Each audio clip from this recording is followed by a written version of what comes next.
যার আল্লাহর সাথে কথা হয়, যোগসূত্র হয়, সেই মানুষটা কি সামান্য মানুষ? তার কি আর 5 ওয়াক্ত নামাজ পড়তে হবে? আর যে বাহ্যিক ভাবে শরীয়ত মেনে চলে না, সেও আল্লাহর ওয়ালি হইতে পারে, কে জানে।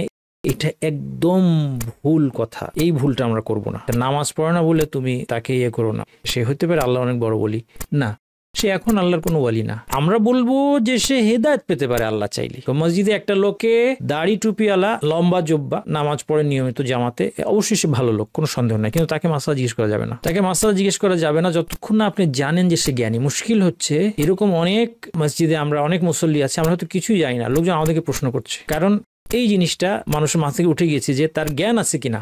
ওয়ালির পরিচয়, এটা খুব সুন্দর, এই পয়েন্টগুলা, এগুলো খেয়াল করবেন। 20টা পয়েন্ট আছে ওয়ালির পরিচয়।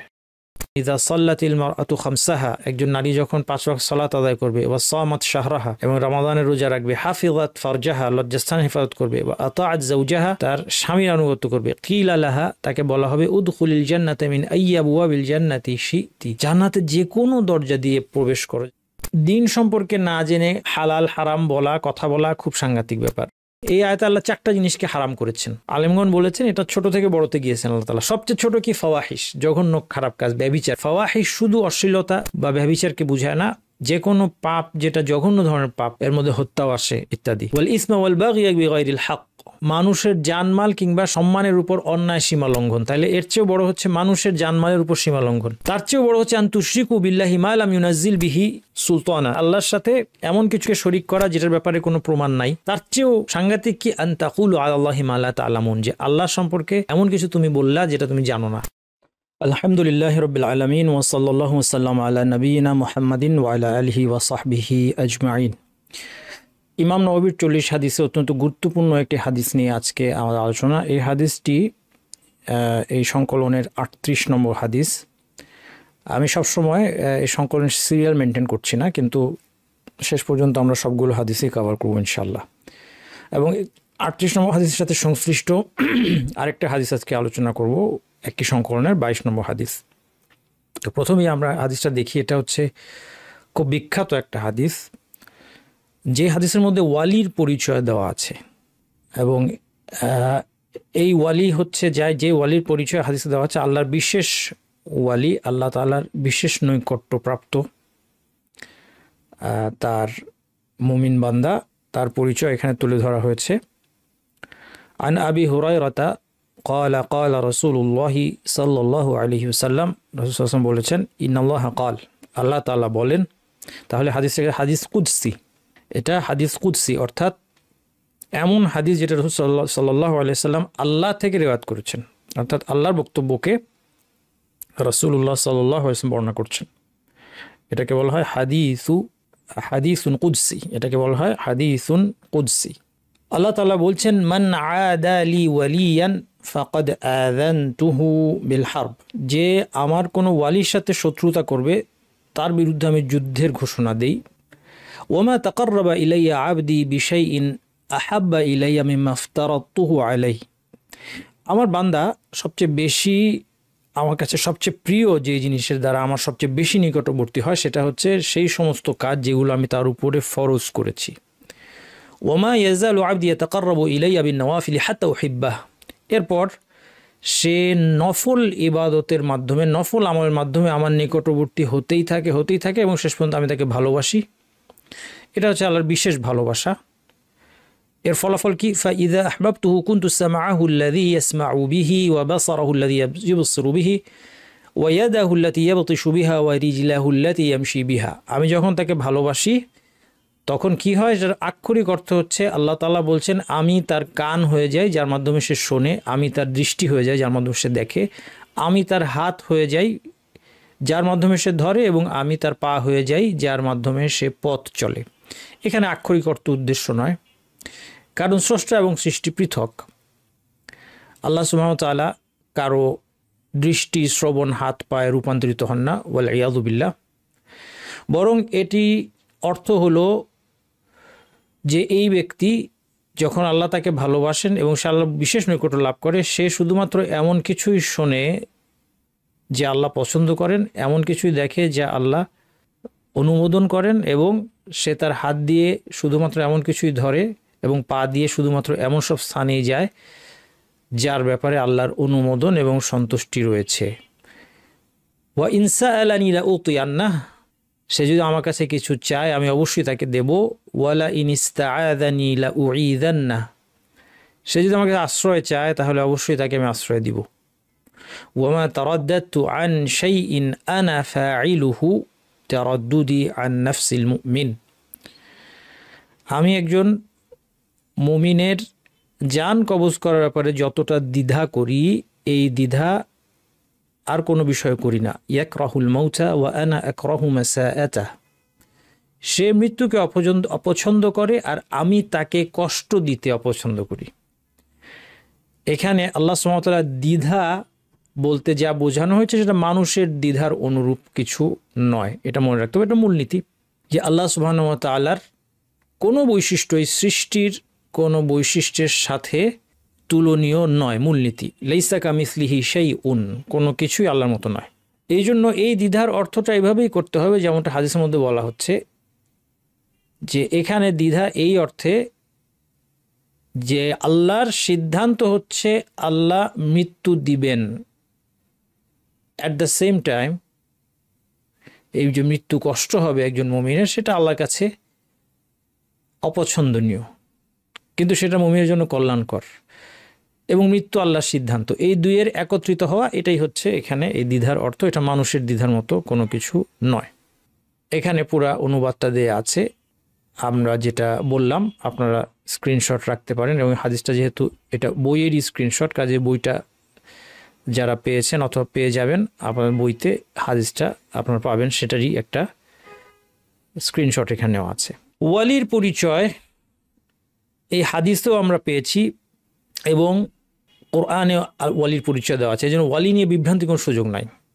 আমরা কোরআন হাদিস থেকে দূরে বলেই আল্লাহর ওয়ালিকে এটা নিয়ে আমাদের অনেক বিভ্রান্তি আছে। আল কোরআনে ওয়ালির পরিচয় কি? আলা ইন্না আউলিয়া আল্লাহি লা খাউফুন আলাইহিম ওয়া লাহুম ইয়াহজানুন, শোনো আল্লাহর ওয়ালিদের কোনো ভয় নেই এবং তারা দুঃখও করবে না।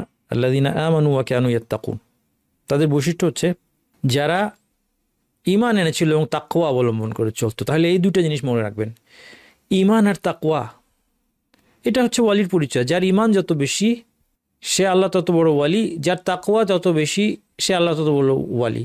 ঈমান কি দেখা যাবে চোখে? ঈমান দেখা যাবে না, অন্তর বিষয়, কিন্তু ঈমানের লক্ষণ দেখা যাবে। তাকওয়ার মধ্যে ঈমানের লক্ষণ দেখা যাবে। তাকওয়া মানে কি? আমরা তাকওয়ার উপর দীর্ঘ আলোচনা করেছি না? তাকওয়া বোঝার জন্য খুব জরুরি। সংক্ষেপে তাকওয়ার সংজ্ঞা হচ্ছে আল্লাহর শাস্তি থেকে আত্মরক্ষার জন্য আল্লাহর সমস্ত আদেশ নিষেধ পালন করার মাধ্যমে নিজেকে রক্ষা করা আল্লাহর শাস্তি থেকে, আল্লাহর ক্রোধ থেকে, এটাই হচ্ছে তাকওয়া। তাকওয়ার মূলে শিল্ডের অর্থ আছে, আত্মরক্ষার অর্থ আছে। তাকওয়ার পরিচয় অবশ্যই, লক্ষণ অবশ্যই প্রকাশ পাবে। এই জন্য আমরা যখন কাউকে দেখব যে সে আল্লাহর আদেশ নিষেধ শরীয়ত মেনে চলে, আমরা আশা করব সে আল্লাহর ওয়ালি। 100% গ্যারান্টি দিতে পারবো না, কারণ অন্তরের খবর আল্লাহ ভালো জানেন, কিন্তু তারপর আমরা আশা করব।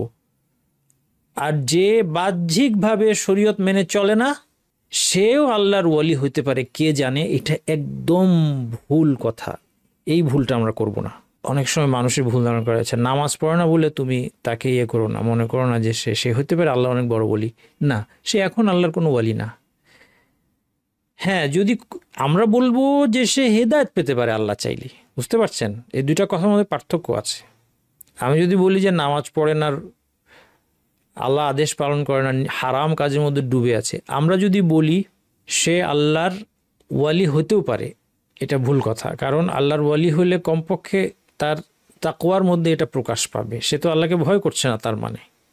কিন্তু আমরা এটা বলতে পারি যে তার ব্যাপারে কোনো সিদ্ধান্ত আমরা দিয়ে দিতে পারবো না, তার ভবিষ্যৎ নিয়ে কোনো সিদ্ধান্ত দিয়ে দিতে পারবো আমরা বলতে পারবো না সে জাহান্নামী, বুঝতে পারছেন? আমরা কখনোই কারো নির্দিষ্ট ব্যক্তি সম্পর্কে কোরআন হাদিসের প্রমাণ ছাড়া বলতে পারবো না যে এ জান্নাতি, এ জাহান্নামী। যেমন যাদের জান্নাতের সুসংবাদ আসছে আল কোরআনে অথবা হাদিসে, তাদের সম্পর্কে আমরা বলতে পারি 10 জন সাহাবী তারা জান্নাতি, কারণ হাদিসে প্রমাণ এসেছে, বাস এটা আমরা বলতে পারবো। যার ব্যাপারে জাহান্নামী, আবু লাহাব জাহান্নামী, আবু লাহাবের কথা কোরআন মধ্যে আছে, তাব্বাত ইয়াদা আবি লাহাব ওয়া তাব, তা জাহান্নামের ঘোষণা চলে এসেছে আল কোরআনে, তাহলে তার সম্পর্কে বলতে পারবো। কিন্তু যাদের সম্পর্কে জানা নেই তাদেরটা বলতে পারবো না। এই জন্য আমরা ভবিষ্যৎ বলতে যাব না। আজকে যে লোকটা সালাত আদায় করে না, আজকে যে লোকটা আল্লাহর আদেশ নিষেধ মেনে চলছে না, একদিন আল্লাহ তাকে হেদায়েত দিবেন, আমরা আশা করি, আল্লাহর কাছে হেদায়েতের দোয়া করি এবং আমরা তাকে দাওয়াত দেওয়ার চেষ্টা করব। কিছু তাকে আল্লাহর ওয়ালি হতে পারে, সে এই ধরনের কথার কোনো সুযোগ নাই। হাফিজ ইবনে হাজার রাহিমাহুল্লাহ বলেন, আল্লাহর ওয়ালি হন ওই ব্যক্তি যিনি আল্লাহ সম্পর্কে জ্ঞানী, তার আনুগত্যে অটল এবং তার ইবাদতে নিষ্ঠার অধিকারী। তাহলে দেখেন, জ্ঞানের কথা নিয়ে এসেছেন হাফিজ ইবনে হাজার, জ্ঞানের কথা নিয়ে এসেছেন। বর্তমানে এমন একটা সময় যাচ্ছে যখন লিবাস দেখে ওয়ালি ডিসাইড করা হয়, তাই না? কারো লম্বা জুব্বা দেখে, দাড়ি টুপি দেখে আমরা ওয়ালি হিসেবে তাকে রায় দিয়ে দিই, কিন্তু তার জ্ঞান কি আছে না জানি না। অনেক সময় তাকে লোকজন মাসলা জিজ্ঞেস করে, মসজিদে একটা লোককে দাড়ি টুপিওয়ালা লম্বা জুব্বা নামাজ পড়ে নিয়মিত জামাতে, অবশ্যই সে ভালো লোক, কোনো সন্দেহ নাই, কিন্তু তাকে মাসলা জিজ্ঞেস করা যাবে না। তাকে মাসলা জিজ্ঞেস করা যাবে না যতক্ষণ না আপনি জানেন যে সে জ্ঞানী। মুশকিল হচ্ছে এরকম অনেক মসজিদে আমরা অনেক মুসল্লি আছে, আমরা হয়তো কিছুই জানি না, লোকজন আমাদেরকে প্রশ্ন করছে, কারণ এই জিনিসটা মানুষের মাথা থেকে উঠে গিয়েছে যে তার জ্ঞান আছে কিনা। জ্ঞান সম্পর্কে যে একটু অবগত হওয়ার দরকার আছে, যে একটা লোক দ্বীনের কথা বলে কোথা থেকে বলে, কি সে কি কোরআন এবং সহিহ হাদিসের ব্যাপারে সচেতন, সে কি দ্বীনের কথা বলার জন্য নির্ভরযোগ্য আলেমদের উপর নির্ভর করে, সে কি কোরআন হাদিস বোঝার মতো যোগ্যতা তার আছে, সঠিক ভুল নির্ণয় করার মতো যোগ্যতা আছে। এই প্রশ্নগুলো আমরা যদি করতে শুরু না করি, তাহলে আমরা কি করছি, আমাদের ভবিষ্যৎটা অন্ধ লোকদের হাতে ছেড়ে দিচ্ছি, যাদের জ্ঞান নাই। মানে এক অন্ধ আরেক অন্ধ কিন্তু পথ দেখাতে পারবে না। আমার জ্ঞান নাই, আমি অন্ধ, আমি আমার ভবিষ্যৎ তুলে দিচ্ছি আরেকটা অন্ধ লোকের হাতে, সে আমাকে নিয়ে কোথায় গিয়ে পড়বে কোনো ঠিক নাই। তার শুধুমাত্র যোগ্যতা কি, লিবাস। ইবনু হাজার বলছেন, ওলি হচ্ছেন ওই ব্যক্তি যে আল্লাহ সম্পর্কে জ্ঞানী, তার আনুগত্যে অটল এবং তার ইবাদতে নিষ্ঠার অধিকারী। প্রথম জ্ঞানের কথা বলেছেন, কারণ একজন লোককে বাহ্যিকভাবে খুব ধার্মিক মনে হলেও সে যদি জ্ঞানী না হয়, তার নিয়ত ঠিক থাকা সত্ত্বেও সে গিয়ে কোনো একটা খাদের মধ্যে পড়তে পারে এবং আমাকে নিয়ে গিয়ে পড়তে পারে, কারণ তার তো জ্ঞান নাই। সে হয়তো ভালো মানুষ, সে আল্লাহকে সত্যি ভয় করে, কিন্তু তার জ্ঞান নাই, ফলে সে নিজে পথভ্রষ্ট হয়ে যেতে পারে, অন্যকে পথভ্রষ্ট করতে পারে। ওয়ালির পরিচয়, এটা খুব সুন্দর, এই পয়েন্টগুলা এগুলো খেয়াল করবেন। 20টা পয়েন্ট আছে ওয়ালির পরিচয়। যে ইমানদার এবং মুত্তাকি সে হচ্ছে ওয়ালি, এটা হচ্ছে বেসিক কথা। তাইলে আমরা প্রথম বেসিক কথা বলে দিলাম, যে শরীয়তের ধার ধারে না, সে কোনো দিনও কোনোভাবে আল্লাহর ওয়ালি হবে না। এখন মানুষজন, আমার দেশের কথা যদি বলি, সমাজে অনেক মানুষজন অনেক লোকের পিছনে ছুটছে, ঘুরছে, তাকে হয়তো পীর সাহেব মানছে, তাকে মুর্শিদ মানছে, তাকে ওয়ালি মানছে, কিন্তু সে হয়তো তার মধ্যে ইসলামের কোনো আমলই নাই, সে কোনোদিনও ওয়ালি হতে পারবে না। কারণ আল কোরআন বলে দিচ্ছে ইমানদার এবং মুত্তাকি হচ্ছে আল্লাহর ওয়ালি। 2 নম্বর হচ্ছে তাকওয়ার অর্থ আল্লাহর আদেশ মেনে চলা। কাজেই আমরা বললাম যে আল্লাহর আদেশ নিষেধ পরোয়া করে না, সে কোনোদিন ওয়ালি হতে পারে না। 3 নম্বর হচ্ছে যে আল্লাহ এবং দিন সম্পর্কে যত বেশি জ্ঞানী তিনি, আল্লাহ তত বড় ওয়ালি। 4 নম্বর, যিনি আল্লাহর বিধিনিষেধ মেনে চলার ক্ষেত্রে যত বেশি সতর্ক, এবং এই সতর্কতা জ্ঞানের ভিত্তিতে হতে হবে। এখন জ্ঞান ছাড়া সতর্কতা খুব বিপজ্জনক। হ্যাঁ, আমি আমার নিজের জীবনের এরকম অনেক দুঃখজনক পরিস্থিতির সম্মুখীন হয়েছি, যে জ্ঞান না থাকায় অনেক কষ্ট পড়ে গিয়েছি দিনের ব্যাপারে। মানে জ্ঞান ছাড়া যেই সতর্কতা, জ্ঞান ছাড়া আন্দাজে অথবা ভুলের ভিত্তিতে, এই সতর্কতা কিন্তু মানুষকে আরও বিপদের মধ্যে নিয়ে যায়, ওয়াসওয়াসার মধ্যে নিয়ে যায়। এটা খুব ভয়ের বিষয়। তাহলে মানে সবসময় সে একটা দুশ্চিন্তার মধ্যে থাকবে, মনে হয় এটা হলো না, এই মনে হয় আমার নামাজ হলো না, এই মনে হয় আমার রোজা হলো না, এরকম লোক ওয়াসওয়াসার মধ্যে চলে যায়, উজু করতেই থাকে, না আমার উজু হয় নাই, এই সমস্যা, আবার করি। যেমন আমাদের ছোটবেলায় একটা মাসালা চালু ছিল, জানি না এটা কোথায়, এটা ইভেন মানে এই মত আমি নিশ্চিত যে 4 মাযহাবের কোনো মাযহাবে নাই, হাঁটুর উপর কাপড় উঠলে উজু চলে যায়। এই জন্য একটা দীর্ঘ সময় আমার খুব সমস্যা ছিলাম আমি নিজে, বিশেষ করে ছোট ছিলাম যখন। ছোট থাকলে হাঁটুর উপর কাপড় উঠে যেত সহজেই, তাতে আবার উজু করো। এটা এদের কী ধরনের সতর্কতা? এটা জ্ঞানবিহীন, অজ্ঞতা উপর ভিত্তি করে যে সতর্কতা, সেটা মানুষকে বিপদের মধ্যে নিয়ে যাবে। এই জন্য জ্ঞান অর্জন করতে হবে, তারপর সতর্ক হতে হবে। তাকে দেখলে আল্লাহর কথা স্মরণ হয়, ওয়ালিকে দেখলে আল্লাহর কথা স্মরণ হয়, আল্লাহর ভয় জাগে। ওয়ালির সামনে একজন মানুষ অন্যায় করতে, সে তখন কি হয়, সতর্ক হয়ে যায়। দেখবেন আপনি একজন আলিমের সামনে আপনি বসেছেন, তার সামনে আপনি ইনঅ্যাপ্রোপ্রিয়েট কিছু করতে আপনার কাছে খারাপ লাগবে, তার সাথে থেকে থেকে দেখা যাবে যে আপনি অনেক ভালো কাজ করছেন যেটা অন্য সময় আপনি উৎসাহ পাচ্ছিলেন না। অলৌকিক ঘটনা ওয়ালি হওয়ার কোনো নিশ্চিত লক্ষণ নয়, খুব ইম্পর্টেন্ট পয়েন্ট। অলি হওয়ার জন্য অলৌকিক ঘটনা থাকতে হবে এমন কথা নাই। অলির জীবনে অলৌকিক কোনো ঘটনা নাই থাকতে পারে, এবং প্রকৃত অলি নিজের ভালো কাজের প্রচার করেন না। ওয়ালি মানুষকে বলে বেড়ায় না যে এই হয়েছে সেই হয়েছে আমার জীবনে। যদি কোনো অলৌকিক ঘটনা ঘটেও থাকে, কারামাতুল আউলিয়া সত্য, ওয়ালিদের জীবনে অলৌকিক ঘটনা ঘটতে পারে, এটা সত্য, এটা অস্বীকার করি না আমরা।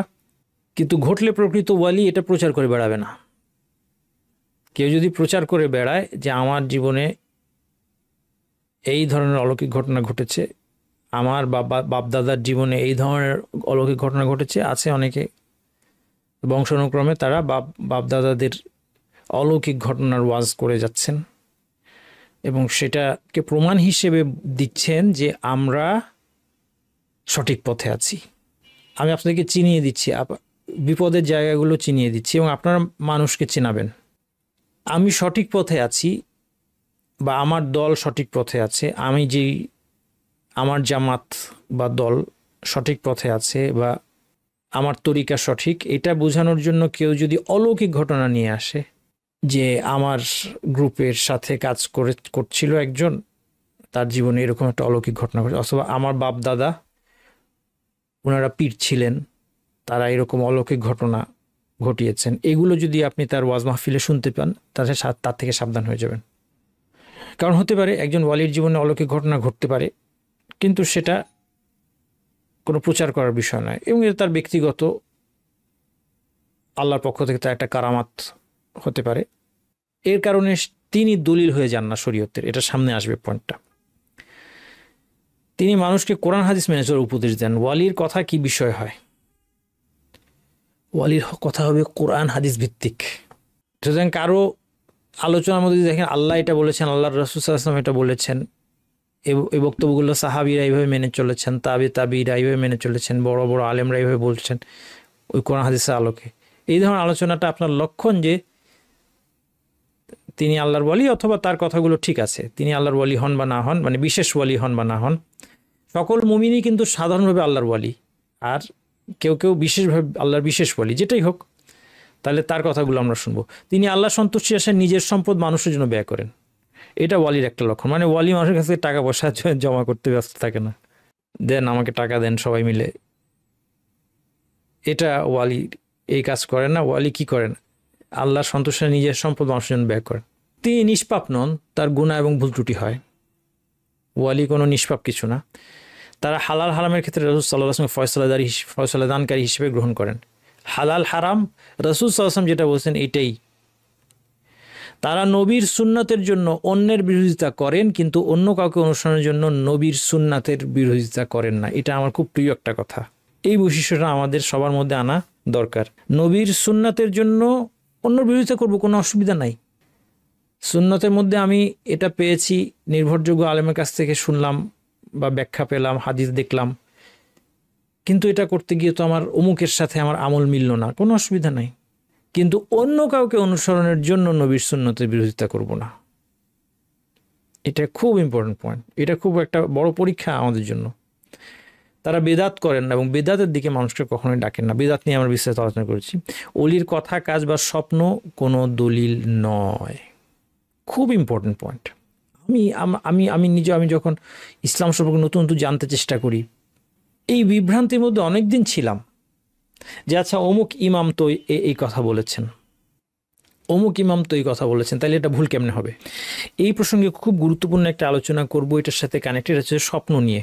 স্বপ্ন আমাদের বিভ্রান্তির এবং অনেক সময় কনফিউশনের একটা উৎস। আমরা স্বপ্নে অনেক কিছু দেখি, প্রায় আমি এই প্রশ্নগুলো পাই যে স্বপ্নে এটা দেখলাম, ওটা দেখলাম, এর অর্থ কি? স্বপ্নের মানের পেছনে ছুটতে গিয়ে অনেকে অনেক বিপথেও চলে যান। দেখেন রাসূল সাল্লাল্লাহু আলাইহি ওয়াসাল্লাম গাইডলাইন এ ব্যাপারে খুব সুন্দর। রাসূল সাল্লাল্লাহু আলাইহি ওয়াসাল্লাম বলছেন রুইয়া সালাসাতুন ফারুইয়া সালিহাতি বুশরা মিনাল্লাহ। স্বপ্ন তিন প্রকার হয়, একটা হচ্ছে আল্লাহর কাছ থেকে সুসংবাদ, ওয়া রুইয়া তাহজিনুন মিনাশ শাইতান, আরেকটা স্বপ্ন হচ্ছে শয়তান দেখায় দুঃখ দেয় মানুষকে, কষ্টকর স্বপ্ন দেখায় শয়তান মানুষকে দুঃখ দেয়। আর এগুলো নিয়ে কিন্তু প্রশ্নটা বেশি হয়, অথচ হাদিসে বলা হচ্ছে এটা শয়তান দেখায়। শয়তান যেটা দেখিয়েছে আমরা এটার অর্থ খুঁজতে যাচ্ছি, এবং অর্থ খুঁজতে যাচ্ছি অনেক সময় আরেক শয়তানের কাছে। যারা এগুলির ব্যাখ্যা করে তাদের মধ্যে অনেকে আন্দাজে ব্যাখ্যা করে, এবং অনেকে তারা নিজেরাই এক রকমের শয়তান, মানুষের শয়তান, মানুষরূপী শয়তান, তারা মানুষ পথভ্রষ্ট করে। বড় ইয়া মিম্মা ইউহাদ্দিসুল মারউ নাফসা। তৃতীয় প্রকার স্বপ্ন হচ্ছে যেটা একজন ব্যক্তি নিজে চিন্তা ভাবনা করে, নিজের সাথে কথা বলে, মানে নিজে চিন্তা ভাবনা করেছে কিছু একটা, আপনি চিন্তা করলেন সারাদিন স্বপ্নে ওইটাই দেখলেন, বা ওটার সাথে রিলেটেড কিছু, এই ধরনের 3 ধরনের স্বপ্ন হয়। আচ্ছা, এখানে কি বলা হচ্ছে দেখেন, ইযা রাআ আহাদুকুম, এখন রাসূল সাল্লাল্লাহু আলাইহি ওয়াসাল্লাম স্পষ্ট তো বলে দিয়েছেন স্বপ্ন দেখলে কি করতে হবে। আমরা যদি নবী সাল্লাল্লাহু আলাইহি ওয়াসাল্লামের গাইডলাইন নিয়ে স্যাটিসফাইড থাকতাম, আমরা কত যে শান্তি পেতাম, কিন্তু আমরা এটাতে স্যাটিসফাইড থাকি না, আমরা জানিও না। তিনি বলছেন, ইযা রাআ আহাদুকুম রুইয়া ইউহিব্বুহা ফাইন্নামা হিয়া মিনাল্লাহ ফালিয়াহমাদিল্লাহ আলাইহা ওয়াল ইউহাদ্দিস বিহা। কেউ যদি আমার একটা স্বপ্ন দেখে যেটা সে পছন্দ করে, স্বপ্নে সে ভালো কিছু দেখেছে, এটা আল্লাহর কাছ থেকে, সে যেন আল্লাহর প্রশংসা করে এবং সে এটা বলতে পারে এই স্বপ্নের কথা। ওয়া ইযা রাআ গায়রা যালিক, যদি ভিন্ন কিছু দেখে, খারাপ কিছু দেখে, মিম্মা ইয়াকরাহু, যেটা সে অপছন্দ করে, ফাইন্নামা হিয়া মিনাশ শাইতান, এটা শয়তান কাছ থেকে এসেছে, ফালইয়াস্তাইয মিন শাররিহা, সে যেন এটার মন্দ থেকে আল্লাহর আশ্রয় চায়, ওয়ালা ইয়াযকুরহা লিআহাদ, কাউকে এটা বলবে না। দেখেন আমরা কি করি, সব ভাই স্বপ্নে এটা দেখলাম, বলেন তো এটা কি অর্থ, কি আমার ভয় লাগতেছে। তাহলে রাসূল সাল্লাল্লাহু আলাইহি ওয়াসাল্লাম বলছেন যে বলবে না, সে তা বলাই উচিত না যে কি দেখেছে। আচ্ছা, দুঃস্বপ্ন দেখেছে, শয়তান দেখাইছে, বাস আল্লাহর কাছে আশ্রয় চাইবে। ফাইন্নাহা লা তাদুররুহু, কাউকে বলবে না, এটা তার কোনো ক্ষতি করবে না। রাসূল সাল্লাল্লাহু আলাইহি ওয়াসাল্লাম গ্যারান্টি দিয়ে দিয়েছেন এটা কোনো ক্ষতি করবে না। এখন মানুষ স্বপ্নে দেখে, দুঃস্বপ্ন দেখে, তারপর এটার ভিত্তিতে অনেক ধরনের আমল করার চেষ্টা করে, জানার চেষ্টা করে। ফাইন রাআ রুইয়া হাসানাতান ফালইউবশির, সুন্দর স্বপ্ন দেখলে, আপনি স্বপ্নে দেখলেন আপনি সালাত আদায় করছেন, আপনি স্বপ্নে দেখলেন আপনি হজ করতে গিয়েছেন, ওমরা করতে গিয়েছেন, স্বপ্নে দেখলেন আপনি কোরআন তিলাওয়াত করছেন, স্বপ্নে দেখলেন আপনি কোরআনের হাফিজ হয়ে গিয়েছেন, স্বপ্নে দেখলেন আপনি জান্নাতে গিয়েছেন, ভালো ভালো স্বপ্ন দেখলেন, ফালইউবশির, সে যেন আনন্দিত হয়। ওয়ালা ইউখবির ইল্লা মান ইউহিব্বু, আগের হাদিসে বলা হয়েছে যে সে বলতে পারে, এখানে বলা হয়েছে যে যাকে ভালোবাসে তাকে ছাড়া যেন কখনো, অর্থাৎ কাছের মানুষ যে আপনাকে ঈর্ষা করবে না, এরকম মানুষকে বলেন, যদি বলতে হয় এরকম মানুষকে বলেন। ইউসুফ আলাইহিস সালাম স্বপ্নে দেখেছিলেন, ইন্নী রাআইতু আহাদা আশারা কাওকাবা ওয়াশ শামসা ওয়াল কামারা রাআইতুহু লিসাজিদিন, আমি 11 চাঁদ, সূর্য এবং 11টা নক্ষত্রকে দেখলাম আমাকে সিজদা করছে। ইউসুফ আলাইহিস সালাম 11 জন ভাই ছিল, আপনারা জানেন। বাবাকে বলছে, বাবাও নবী, তিনিও নবী। ইয়াকুব আলাইহিস সালাম বললেন, লা তাকসুস রুইয়াকা আলা ইখওয়াতিকা ফায়াকিদু লাকা কাইদা, তোমার ভাইদেরকে স্বপ্নের কথা বলো না, তারা তোমার মধ্যে ষড়যন্ত্র করবে। ইন্না শায়তানাল ইনসানি আদুউম মুবিন, শয়তান মানুষের জন্য স্পষ্ট শত্রু, কারণ ঈর্ষা হতে পারে। সাবধান করলেন যে বলো না এই স্বপ্নের কথা, কারণ স্বপ্নে ইঙ্গিত করছে ইউসুফ আলাইহিস সালামকে সিজদা করছে তার ভাইরা।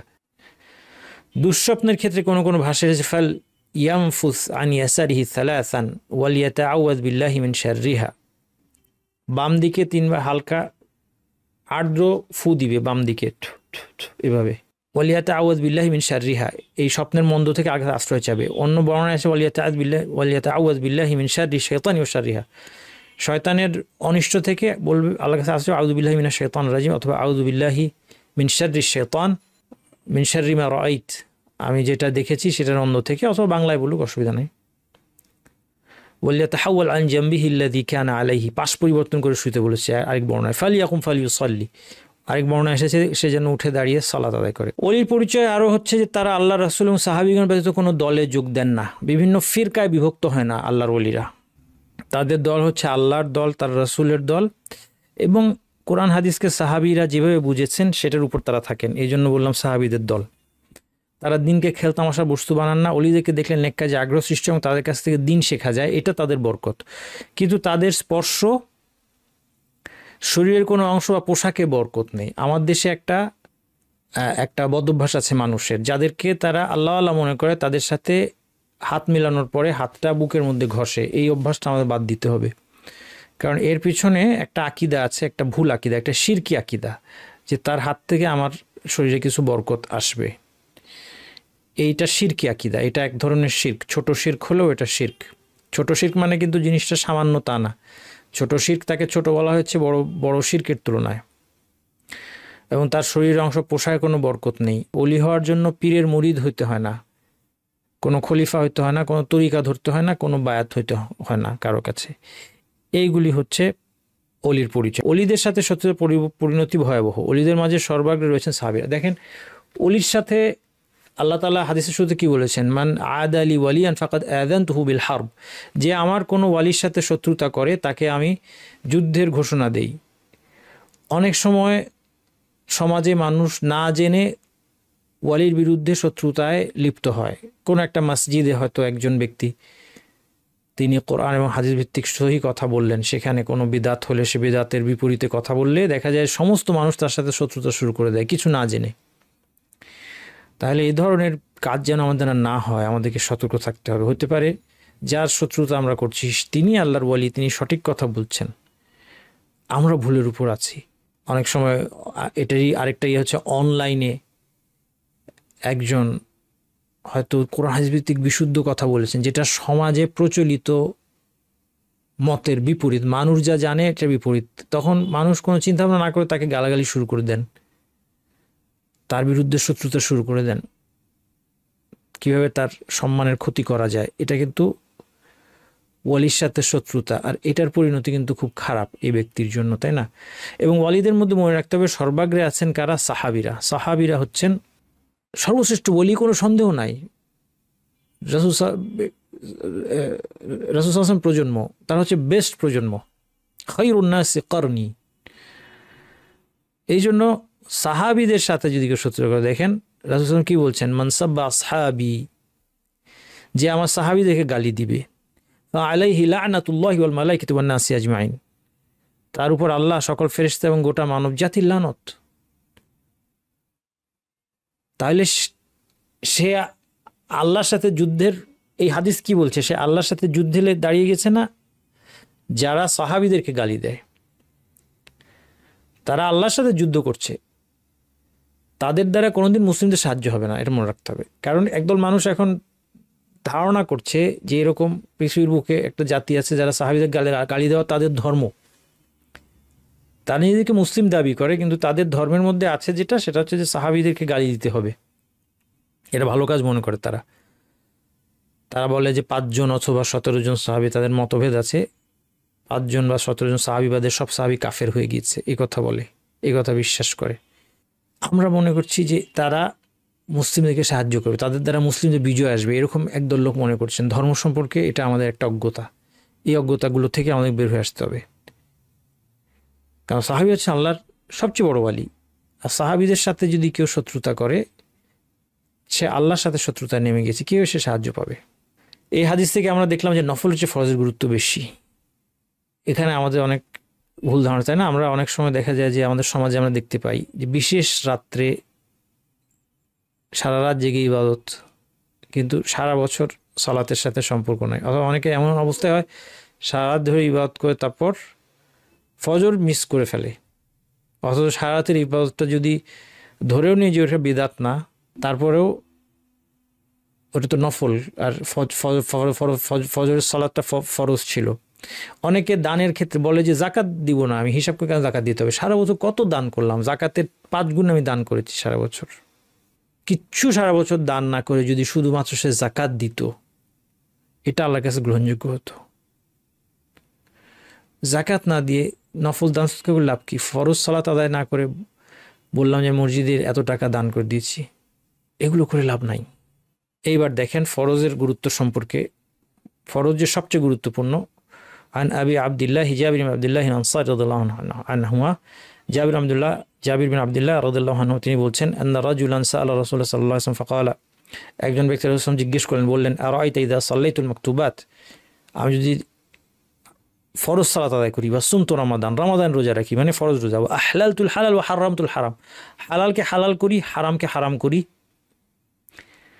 অর্থাৎ হালালকে হালাল বিশ্বাস করে মেনে চলি, হারামকে হারাম বিশ্বাস করে মেনে চলি, ওয়ালাম আযিদ আলা যালিকা শাইআন, এর চেয়ে বেশি কিছু না করি, অর্থাৎ নফল কিছু না করি, আদখুলুল জান্নাহ, আমি জান্নাতে যাব? ক্বালা নাআম, রাসূল সাল্লাল্লাহু আলাইহি ওয়াসাল্লাম বললেন হ্যাঁ। এই যে লোকটা, ইভেন সেও জান্নাতি। জান্নাতীদের 3টা ভাগ আছে, এই লোকটা হচ্ছে মিডল ক্যাটাগরি। আল্লাহ তাআলা আল কোরআনে বলেছেন, সুম্মা ওরাসনাল কিতাবা আল্লাযিনা আসতাফাইনা মিন ইবাদিনা, তারপর আমার বান্দাদের মধ্যে মনোনীত লোকদেরকে আমি কিতাবের উত্তরাধিকারী করেছি। ফামিনহুম যালিমুন লিনাফসিহি, তাদের মধ্যে একদল আছে তারা জালেম, নিজেদের প্রতি জুলুম করেছে, অর্থাৎ তারা গুনাহগার। ওয়া মিনহুম মুক্তাসিদ, আর একদল হচ্ছে মধ্যপন্থী। এটা হচ্ছে যে যারা শুধুমাত্র ফরজ ওয়াজিব করে, হারাম থেকে দূরে থাকে, নফল ইবাদত তার খুব একটা নাই। ওয়া মিনহুম সাবিকুম বিল খায়রাতি বিইذনিল্লাহ, আর বেস্ট ক্যাটাগরি কারা, যারা সমস্ত ভালো কাজে সবার চেয়ে অগ্রসর। যালিকা হুয়াল ফাদলুল কাবীর, এটাই মহা অনুগ্রহ। জান্নাতু আদনি ইয়াদখুলুনাহা, তারপর আল্লাহ প্রতিশ্রুতি দিচ্ছেন তারা জান্নাতে চিরস্থায়ী জান্নাতে প্রবেশ করবে। কারা? এই তিন ক্যাটাগরি। এমনকি যালিমুল লিনাফসি, এটা এই উম্মাতের জন্য বিরাট সুসংবাদ। এই উম্মাতের মধ্যে যারা নিজেদের উপর জুলুম করেছে, ভালো এবং মন্দ কাজকে তারা মিশ্রিত করেছে, গুনাহগার, তাদের মধ্যে যদি ঈমান থাকে, ঈমানের মূল থাকে, তারাও একদিন জান্নাতে প্রবেশ করবে। কিন্তু আমরা তাদের অন্তর্ভুক্ত হতে চাই যারা বিনা হিসেবে এবং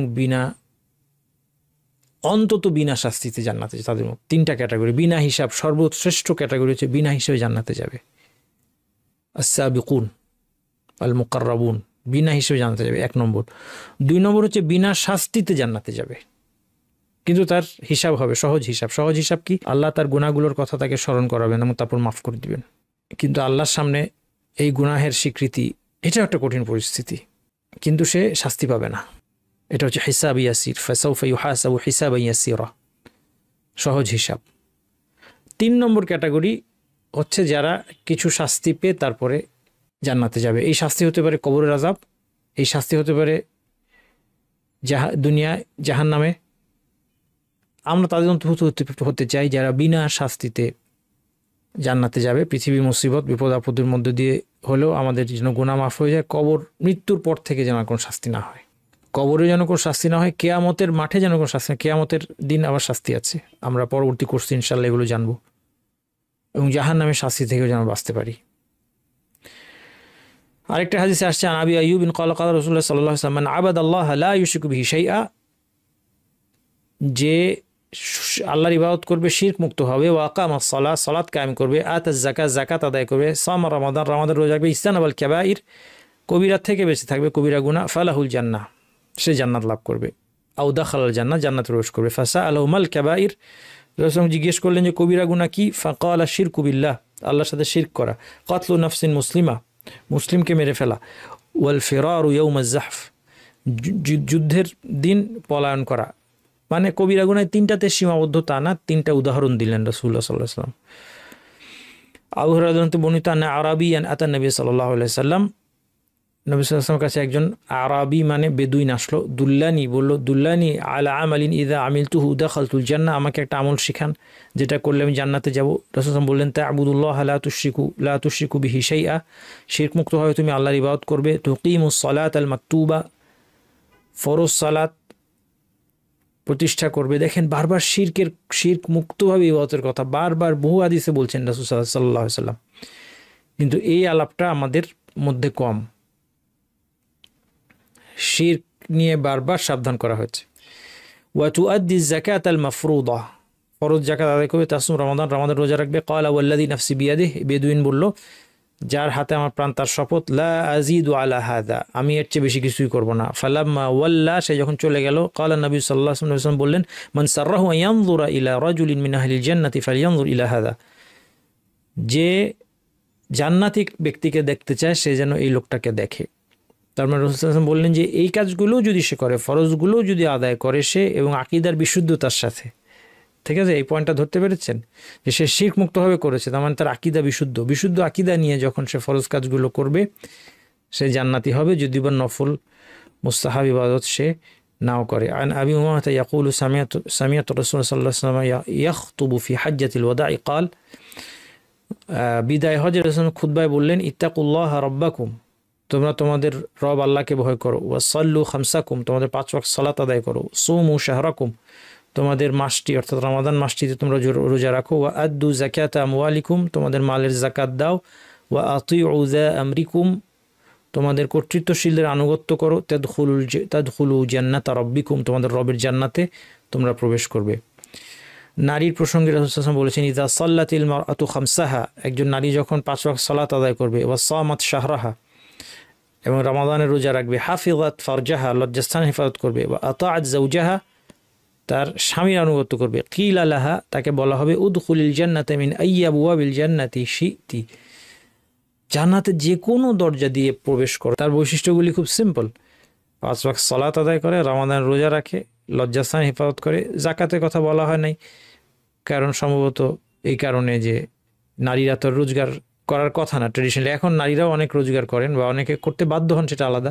আর অনেকে বাধ্য না হলেও তারা রোজগার করাকে খুব জরুরি মনে করছেন, কিন্তু এখানে সেটা বলা হয় নাই। সেই সাথে বলেছে আতা আজ জাউজাহা, স্বামীর আনুগত্য। স্বামীর সন্তুষ্টির ব্যাপারে মনোযোগী হতে হবে, আল্লাহর অবাধ্যতা করে নয়, কিন্তু আল্লাহর অবাধ্যতা না হলে স্বামী যেটা চাচ্ছেন সেটা তার ইচ্ছাটা পূরণ করা। উদখুল তাকে বলা হয় উদখুল তুমি আইয়ি আবওয়াবিল জান্নাতি শি'তি, যে কোনো দরজা দিয়ে প্রবেশ করো। তখন সে আল্লাহর অনেক বড় একজন সৎকর্মশীল নেককার মহিলা। আচ্ছা, আরেকটা জিনিস হাদিসের মধ্যে ছিল যেটা আমরা দেখেছি, যে আহলালতুল হালাল ওয়া হারামতুল হারাম বলেছেন সাহাবী, যে আমি সমস্ত ফরজ কাজগুলি আদায় করব, সেই সাথে একটা জেনারেল কথা বলেছেন, আমি হালালকে হালাল করব, হারামকে হারাম করব। এটা দুইটা পর্যায়ে, একটা হচ্ছে বিশ্বাসের ক্ষেত্রে, একটা হচ্ছে আমলের ক্ষেত্রে।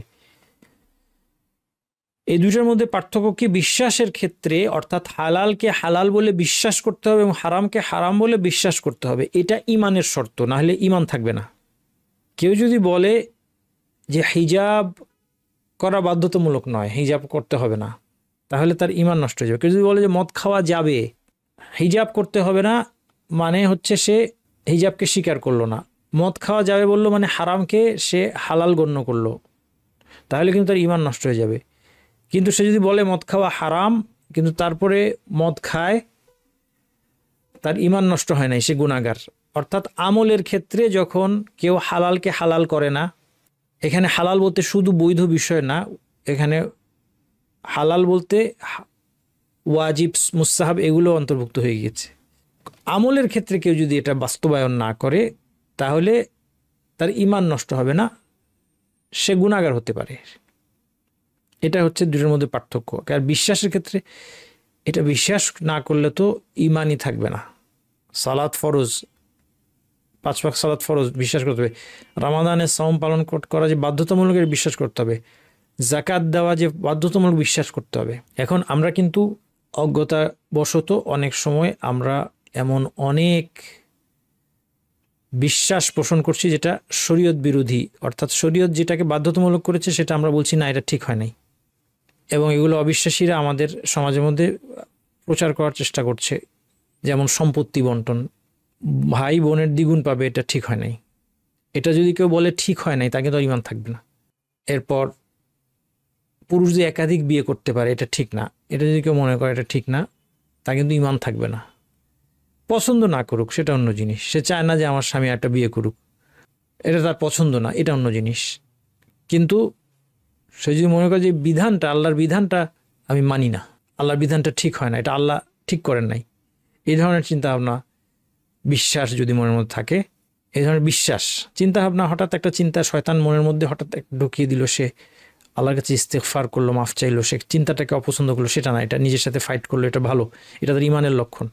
কিন্তু এটা যদি তার অন্তরে গেড়ে বসে যায় বিশ্বাস যে না, এটা আল্লাহ ঠিক করেন নাই, কেন পুরুষদেরকে একাধিক বিয়ের অনুমতি দিলেন, কেন ভাইয়ের সম্পত্তি বোনের দ্বিগুণ হবে, তাহলে কিন্তু এই বিশ্বাস থাকলে কিন্তু সে কি হবে, ইমান বিনষ্ট হবে। এই হাদিসটা দেখেন, আদি ইবনু হাতিম রাদিয়াল্লাহু আনহু, তিনি খ্রিস্টান ছিলেন, তিনি বলছেন আতাইতুন নবিয়্যা সাল্লাল্লাহু আলাইহি ওয়াসাল্লাম, তিনি ইসলাম গ্রহণের পূর্বে খ্রিস্টান ছিলেন, খ্রিস্ট ধর্ম গ্রহণ করেছিলেন। তিনি বলছেন আতাইতুন নবী সাল্লাল্লাহু আলাইহি ওয়াসাল্লাম ওয়া ফি উনুকি সালিবুন মিন যাহাব, আমি নবী সাল্লাল্লাহু আলাইহি ওয়াসাল্লামের কাছে যখন আসলাম তখন আমার গলায় একটা স্বর্ণের ক্রুশ। ফাকালা, নবী সাল্লাল্লাহু আলাইহি ওয়াসাল্লাম বললেন, ইয়া আদি ইতরাহ আনকা হাযাল ওয়াসান, এই মূর্তিটা, এই মাবুদটাকে তুমি ফেলে দাও। ওয়া সামি'তু ইয়াকরাউ ফি সূরাতি বারাআ, এরপরে আদি ইবনে হাতিম বলছেন যে আমি নবী সাল্লাল্লাহু আলাইহি ওয়াসাল্লামকে তিলাওয়াত করতে শুনলাম সূরা তাওবায়, ইত্তাখাযু আহবারহুম ওয়া রুহবানহুম আরবাবা মিন দুনিল্লাহ, আল্লাহ তাআলা ইহুদি খ্রিস্টানদের কথা বলেছেন যে তারা তাদের আলেম এবং সন্ন্যাসীদেরকে আল্লাহর পরিবর্তে রব হিসেবে গ্রহণ করেছে। তখন তিনি যেহেতু তিনি খ্রিস্টান ছিলেন এবং তিনি আহলে কিতাবদের সম্পর্কে তার ধারণা ছিল, তিনি বলছেন আমা ইন্নাহুম লাম ইয়াকুনু ইয়াবুদুনাহুম, তিনি বলছেন যে মানে কেন আল্লাহ এই কথা বললেন, তারা তো তাদের আলেম আর সন্ন্যাসীদেরকে ইবাদত করে। ইহুদি খ্রিস্টানরা তাদের আলেম এবং সন্ন্যাসীদেরকে তো ইবাদত করে না। ইবাদত করে না বলতে তিনি বলছেন যে তাদের উদ্দেশ্যে সিজদা করে, এরকম না। ওয়ালাকিন্নাহুম কানু ইযা হাল্লু লাহুম শাইআন ইস্তাহাল্লুহু ওয়া ইযা হারামু আলাইহিম শাইআন হারামু। আচ্ছা, এটা এই বর্ণনায় না, অন্য বর্ণনায় আছে যে আদী ইবনে হাতিম রাদিয়াল্লাহু আনহু তিনি আপত্তি করলেন যে মানে তারা তো ইবাদত করে না। তখন রাসূল সাল্লাল্লাহু আলাইহি ওয়াসাল্লাম বললেন যে না, তারা কি করে, তারা যেটা করে, যখন তাদের পণ্ডিত এবং সন্ন্যাসীরা কোনো কিছুকে হালাল ঘোষণা দেয় সেটা তারা হালাল বলে মনে করে, শরীয়তের বিপরীতে গেলেও, তাদের কিতাবের বিপরীতে গেলেও। আর যখন তারা কোনো কিছুকে হারাম করে, নিষেধ বলে, শরীয়তে নিষেধ না থাকলেও তারা এটাকে নিষেধ মনে করে। তিলকা ইবাদতুহুম, অন্য বর্ণনা এসেছে তিলকা ইবাদতুহুম, যে এটাই তাদের ইবাদত, এটাই তাদের ইবাদত। সুতরাং এটা এক ধরনের শিরক। যদি কেউ শরীয়তের বিপরীতে গিয়ে কাউকে, কোনো ব্যক্তিকে, শরীয়তের বিপরীতে গিয়ে কোনো ব্যক্তিকে অথবা কোনো সিস্টেমকে, কোনো আইন ব্যবস্থাকে, কোনো কনস্টিটিউশনকে শরীয়তের বিপরীতে গিয়ে মনে করে যে এখানে যেটা জায়েজ বা বৈধ বা হালাল এটাই হালাল, এখানে যেটা হারাম বা উনি যেটা বলেছেন নিষেধ ওইটাই নিষেধ, অমুক ব্যক্তি যেটা নিষেধ বলবে এটা আমার জন্য নিষেধ হবে, অমুক ব্যক্তি যেটা হালাল বলবে সেটা আমার জন্য হালাল হবে, এটাই আমার জন্য, এটাই আমাকে মানতে হবে, এ কথা যদি বিশ্বাস করে মনে করে, তাহলে সে আর মুসলিম থাকবে না, মুশরিক হয়ে যাবে। এটা এক ধরনের শিরক। এটা হচ্ছে শিরকুত তাআ, আনুগত্যের শিরক। এটা থেকে সাবধান। কেউ যদি বলে যে আমার পীর সাহেব বলেছে মদ খেতে পারবো আমি, এই জন্য আমি খেতে পারবো, তাহলে সে আর মুসলিম থাকবে না। কেউ যদি বলে যে পীর সাহেব বলেছেন মদ খেতে পারবো, এটা পীর সাহেব একটা মহাভণ্ড লোক, কিন্তু তারপরেও সে গিয়ে মদ খায়, কারণ তার মদ খাওয়া আকর্ষণের কারণে, প্রবৃত্তির কারণে মদ খায়, সে মুসলিম থাকবে, অমুসলিম হয়ে যাবে না। আর যদি কেউ বলে যে পীর সাহেব বলেছে যে মদ খেতে পারো, তাহলে মদ খাওয়া যাবে, কিন্তু সারা জীবনে এক ফোঁটা মদ না খায়, সে অমুসলিম হয়ে যাবে, মুশরিক হয়ে যাবে। কেন? বিশ্বাসের কারণে। কারণ সে পীর সাহেবকে আল্লাহর অধিকারটা দিয়ে দিয়েছে, হালাল এবং হারাম ঘোষণা দেওয়া আল্লাহর অধিকার, এটা দিয়ে দিয়েছে পীর সাহেবকে হোক বা যে কাউকে হোক। এই দুইটার মধ্যে পার্থক্য বুঝতে হবে। এবং এই জন্য এই জায়গাটায় খুব সতর্কতার প্রয়োজন। দিন সম্পর্কে না জেনে হালাল হারাম বলা, কথা বলা খুব সাংঘাতিক ব্যাপার। আল্লাহ তাআলা বলছেন, কুল, বলুন, ইন্নামা হাররামা রাব্বিয়াল ফাওয়াহিশা মা যাহারা মিনহা ওয়া বাতানা ওয়াল ইসমা ওয়াল বাগই বিগাইরিল হাক্কি ওয়া আন তুশরিকু বিল্লাহি মা লাম ইউনাজ্জিল বিহি সুলতানা ওয়া আন তাকুলু আলাইহি মা লা তা'লামুন। এই আয়াতে আল্লাহ চারটা জিনিসকে হারাম করেছেন, ছোট থেকে বড়। আলেমগণ বলেছেন এটা ছোট থেকে বড়তে গিয়েছেন আল্লাহ তাআলা। সবচেয়ে ছোট কি? ফাওয়াহিশ, জঘন্য খারাপ কাজ, ব্যভিচার। ব্যভিচারকে এখানে সবচেয়ে ছোট, মানে কি? মানে বাকি তিনটা এর চেয়েও খারাপ। মা যাহারা মিনহা ওয়া বাতান, প্রকাশ্য বা গোপন যে কোনো ধরনের ব্যভিচার অথবা যে কোনো ধরনের জঘন্য পাপ। ফাওয়াহিশ শুধু অশ্লীলতা বা ব্যভিচারকে বুঝায় না, যে কোনো পাপ যেটা জঘন্য ধরনের পাপ, এগুলোকে এর মধ্যে হত্যাও আসে ইত্যাদি বড় বড় পাপ। ওয়াল ইসমা ওয়াল বাগই বিগাইরিল হক, এবং হারাম করেছেন সকল পাপ, মানুষের জানমাল কিংবা সম্মানের উপর অন্যায় সীমা লঙ্ঘন। তাহলে এর চেয়েও বড় হচ্ছে মানুষের জানমালের উপর সীমা লঙ্ঘন। তার চেয়েও বড় হচ্ছে আন তুশরিকু বিল্লাহি মা লাম ইউনাজ্জিল বিহি সুলতানা। এর চেয়েও বড় হচ্ছে যে আল্লাহর সাথে এমন কিছুকে শরিক করা যেটার ব্যাপারে কোনো প্রমাণ নাই। অবশ্যই কোনো শরিকের ব্যাপারে কোনো প্রমাণ নাই, মানে ব্যাপারটা এমন না যে কোনো শরিকের ব্যাপারে প্রমাণ আছে কোনোটা নাই, তা না, এই অর্থে না। অর্থাৎ তার সে শরিক করলো অথচ এর ব্যাপারে কোনো প্রমাণ নাই, তাহলে শিরক হচ্ছে আরো বড়। তার চেয়েও সাংঘাতিক কি? আন তাকুলু আলাল্লাহি মা লা তা'লামুন, যে আল্লাহ সম্পর্কে এমন কিছু তুমি বললা যেটা তুমি জানো না। সেটা আল্লাহর সিফাত সম্পর্কে হতে পারে, কোরআন হাদিসে নাই, তারপরে বলছেন যে আল্লাহ সর্বত্র বিরাজমান। এটা কি? আপনি এমন একটা কথা বলছেন যে জানো না, কারণ আল্লাহ কি সর্বত্র বিরাজমান না আরশের উপর? এটা কোরআন হাদিস থেকে জানতে হবে, আল্লাহ বলে দিতে হবে। আমি না জেনে কীভাবে বলবো আল্লাহ কোথায়? অথবা এটা আল্লাহর দিনের সম্পর্কে হতে পারে, দিনের ব্যাপারে আমি বানোয়াট কিছু বলে দিলাম। আলেমগণ বলছেন যে এটাকে সবচেয়ে সাংঘাতিক স্টেজে রাখা হয়েছে এই জন্য যে এখান থেকে বাকিগুলোর উদ্ভব হয়। অর্থাৎ আল্লাহ সম্পর্কে না জেনে কথা বলার কারণেই শিরক হয় এবং অন্যান্য গুনাহ সংগঠিত হয়। এই জন্য অন্য আয়াতে আল্লাহ বলছেন, ওয়া তাকুলু মা তাসিফু আলসিনুকুম কাযিবা হাযা হালাল ওয়া হাযা হারাম লিতাফতারু আলাল কাযিব। তুমি তোমার জিহ্বা যে মিথ্যা রচনা করে সেটা ভিত্তিতে বলো না যে এটা হালাল এটা হারাম, এগুলো বলো না। ইন্নাল্লাযীনা ইফতারুনা আলাল্লাহিল কাযিবা লা ইউফলিহুন, যারা আল্লাহর সম্পর্কে মিথ্যা রচনা করে তারা সফল হবে না। আমরা অনেক সময় দেখা যায় হারাম বলতে খুব রেডি থাকি আমরা, যে কোনো কিছুকে হালাল হয়তো বললাম না, কিন্তু এইটা হারাম, এটা নিষেধ, এটা চট করে বলে দিই। এটাও কিন্তু একই রকমের অপরাধ। অনেক মনে করে যে এটা বললে কোনো অসুবিধা নেই, আমি যদি বলে দিই এটা হারাম ওইটা হারাম সেটা হারাম, কোনো অসুবিধা না। দুইটাকেই নিষেধ, হালাল বলতে আল্লাহ নিষেধ করেছেন, হারাম বলতে আল্লাহ নিষেধ করেছেন। সুবহানাকাল্লাহু ওয়া বিহামদিকা আশহাদু আল্লা ইলাহা ইল্লা আনতা আস্তাগফিরুকা ওয়া আতুবু ইলাইক।